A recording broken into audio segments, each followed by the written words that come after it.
الذين قالوا ربنا الله ثم استقاموا تتنزل عليهم الملائكة ألا تخافوا ولا تحزنوا وابشروا بالجنة التي كنتم توعدون صدق الله مولانا العظيم. بارگاہ رسالت مواب صلی اللہ تعالی علیہ وسلم میں درود پاک کا ہدیہ پیش کریں. اللہم صلی علی سیدنا مولانا محمد معدن الجود والکرم وآلہ واصحابہ الکرام وابنہ الکریم وبارک وسلم صلاة دائمة سرمدا ابدا. عزیزان گرامی اوقات، اس منبر پاک پر مسلسل آپ پہلی محرم سے استاذ الاساتذہ خطیب بن مثال، آپ کے ہر دل عزیز خطیب و امام استاد گرامی حضرت علامہ مفتی زبیر احمد صاحب قبلہ سے بیانات سن رہے تھے. مجھ جیسے چھوٹے آدمی کو پھر یہاں سے بولنے کی ضرورت نہیں ہونی چاہیے. یہ محبت ہے مدن پورہ والوں کی، یا پھر میں اس کو اس ضمن میں سمجھتا ہوں.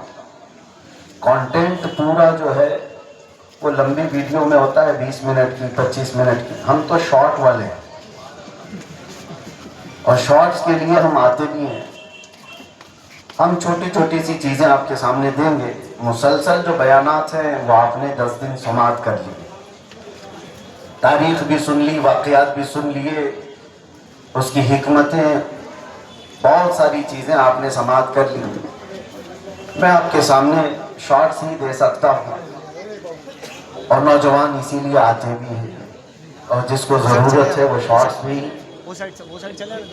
اسی لیے کہ کبھی کبھار کیا ہوتا ہے عزیزان گرامی اوقات، آج کے دور کے نوجوانوں کی بات ہے کہ یہ آیورویدک دوا کا استعمال کرنے والے لوگ نہیں ہیں. ان کو کوئک انجیکشن چاہیے. ابھی انجیکشن تو شام میں بخار صحیح ہو جائے. تو اسی وجہ سے ہمیں بلایا جاتا ہے کہ ایک انجیکشن دے تو تاکہ گرم ہو جائے. میں آپ کے سامنے صرف یہ بات رکھنا چاہتا ہوں، کیا یہ کربلا کے میدان میں واقعات سنانے اور داستانیں سنانے یا رونے دھونے کے لیے ہے کربلا؟ ہم رلانے کے لیے یا رونے کے لیے کربلا کی داستانیں نہیں عرض کرتے. ہمارا مشن تو یہ ہے کہ کربلا سنائیں، 80 سال کا بوڑھا بھی ہو تو 25 سال کا جوان ہو جائے، اس کے اندر جوان مردی آ جائے، بزدلی ختم ہو جائے. باقی مولا امام حسین کو سن کر کے بھی اگر کوئی بزدل رہا تو اس نے کربلا سنا ہی نہیں، اور پھر ایسے بزدل کو کربلا سننے کا حق بھی نہیں. سب سے بڑا پیغام جو کربلا کا ہے وہ استقامت کا ہے. استقامت کسے کہتے ہیں؟ قرآن کہتا ہے ان الذین قالوا ربنا اللہ ثم استقاموا، بے شک وہ لوگ جنہوں نے کہا ہمارا رب اللہ ہے پھر اس پر جمے رہ گئے. جمے رہ جانا، ڈٹے رہ جانا، اس کو استقامت کہتے ہیں. کھڑے رہ جانا یہ استقامت ہے. چاہے جو کچھ بھی ہو جائے ہم ڈٹے رہے، اس کو استقامت کہتے ہیں.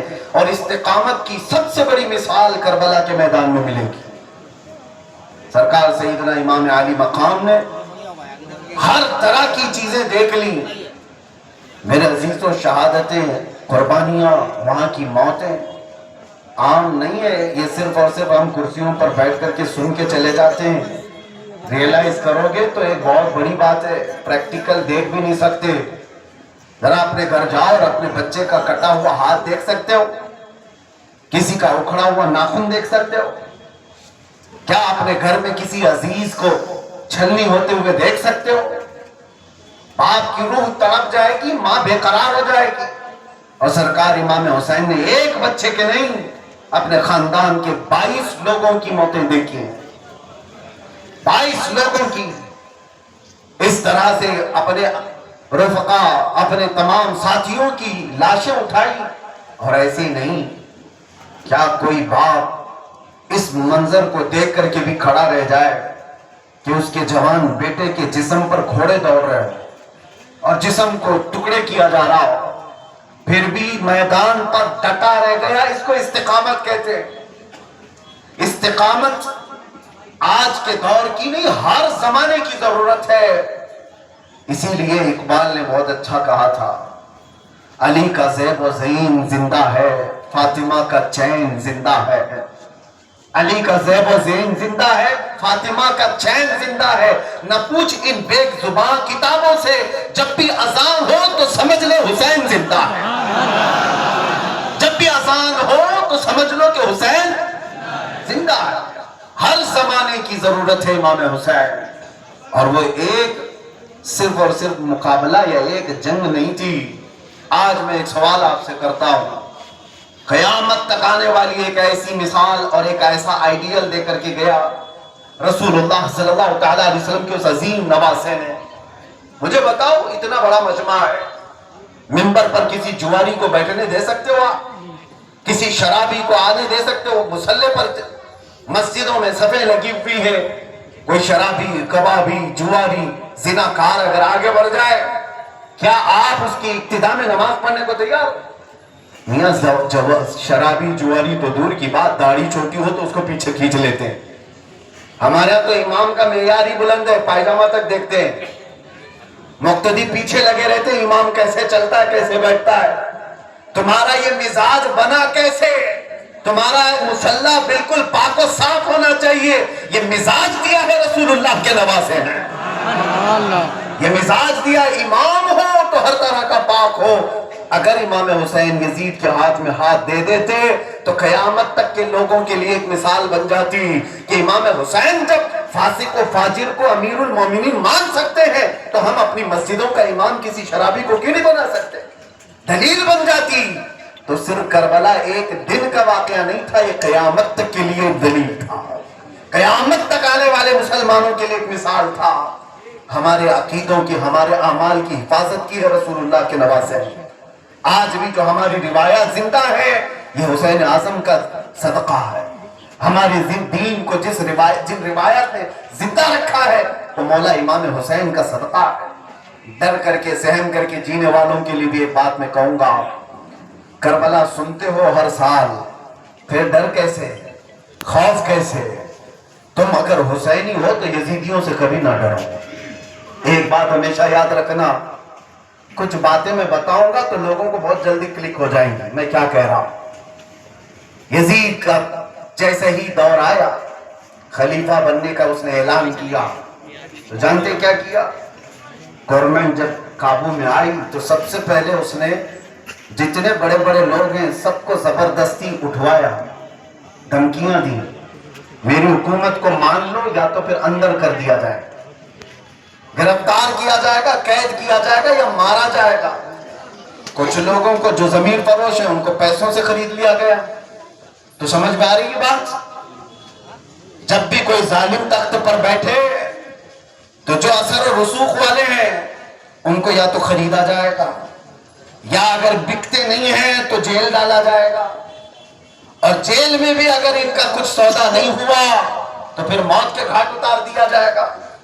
تو آج تو تم دیکھ رہے ہو یہ تو 1400 سال پہلے رکھی ہوئی نیب ہے۔ آج یہ سب خرید و فروخت جو ہو رہی ہے وہ یزیدی اولاد کی ہے، وہ اس کا مشن ہے، اور جو بک گیا بک گیا۔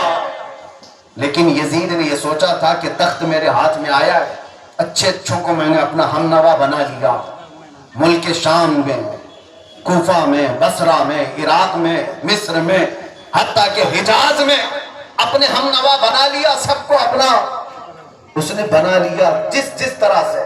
اور ایک کام کیا گیا تھا، آپ ذہن میں حاضر رکھنا اور آپ کو سب سمجھ میں آئے گا۔ یزید نے چند لوگوں کو پالا ہوا تھا، وہ جاتے تھے حکومت کا نیریٹو بناتے تھے، یزید کی اچھائیاں بیان کرتے تھے اور سب سے کہتے تھے یزید جیسا طاقتور سپہ سالار کوئی ہے نہیں، اس کو مان لینے میں سب کی بھلائی ہے، اسلام کی طاقت ہے، حکومت مضبوط ہوگی۔ آج بھی پالے ہوئے لوگ ہوں گے، آپ کو سمجھ میں آ رہی ہوگی بات۔ یزید اس وقت کچھ لوگوں کو محلوں میں چھوڑ رکھا تھا، جاؤ سب کے سامنے ہماری ایک اچھی امیج بنا کر بتانا، اچھی باتیں ہماری سنانا لوگوں کو۔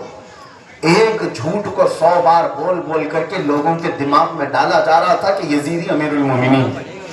اچھے لوگ بھی سننے لگ گئے تھے کہ ارے مان لینا چاہیے، اب حالات تو ایسے ہیں۔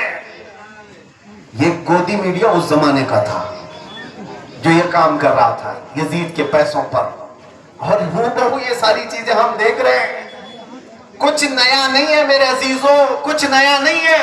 تو پھر ڈر کس بات کا؟ ڈر کس بات کا؟ کچھ نیا نہیں ہے.